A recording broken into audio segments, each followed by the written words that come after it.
sur une entreprise qui soutient les chauffeurs VTC. Ouais, et pour en parler dans cette nouvelle écho, Benjamin Bellet du journal Tribune Côte d'Azur. Bonjour Benjamin. Bonjour à tous. Alors ce matin, donc focus sur l'entreprise Updrive. C'est une société cannoise encore jeune, puisqu'elle a été créée en 2020 seulement par Anna Boukra. C'est ça. Et est-ce que vous savez ce que signifie Updrive ? Updrive, monter en voiture, quoi. Quelque chose comme ça, je sais pas. Sébastien, vous diriez quoi ? Je dis qu'on va poser la question à Benjamin. Bien sûr. C'est ça, ça signifie monter en voiture. Et forcément, vous allez voir que ce nom fait directement référence à l'offre que propose la société, puisqu'elle permet aux chauffeurs VTC de passer à la vitesse supérieure sur le plan administratif. Alors c'est-à-dire ?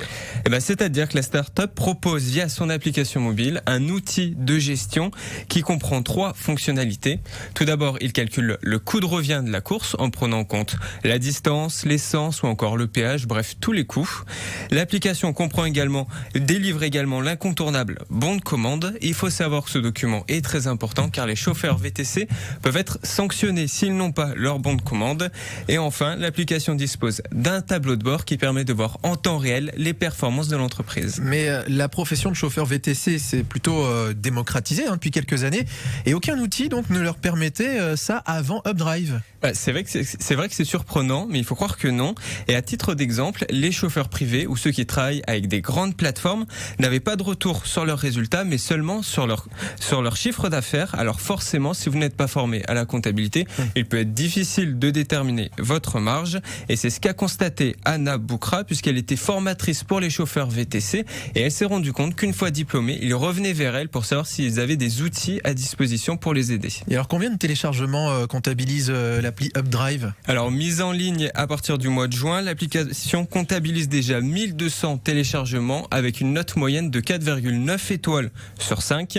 Et Updrive s'est déjà fixé un prochain objectif qui est de 3000 téléchargements pour le mois de février. Alors vous nous parlez souvent, Benjamin, de levée de fonds. Alors est-ce qu'il y a une levée de fonds de prévue pour Updrive ?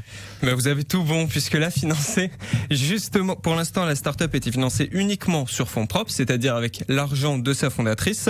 Mais cette fois-ci, la start-up projette de réaliser une première levée de fonds de 100 000 € afin de recruter des commerciaux, améliorer son expérience utilisateur, mais aussi améliorer son outil. Et cette somme permettrait également de s'attaquer l'année prochaine au marché des taxis, des mototaxis, avant de faire son entrée sur le marché européen en 2024. Eh bien, longue vie à Updrive. Alors, merci beaucoup, Benjamin. Pour rappel, une levée de fonds, ça consiste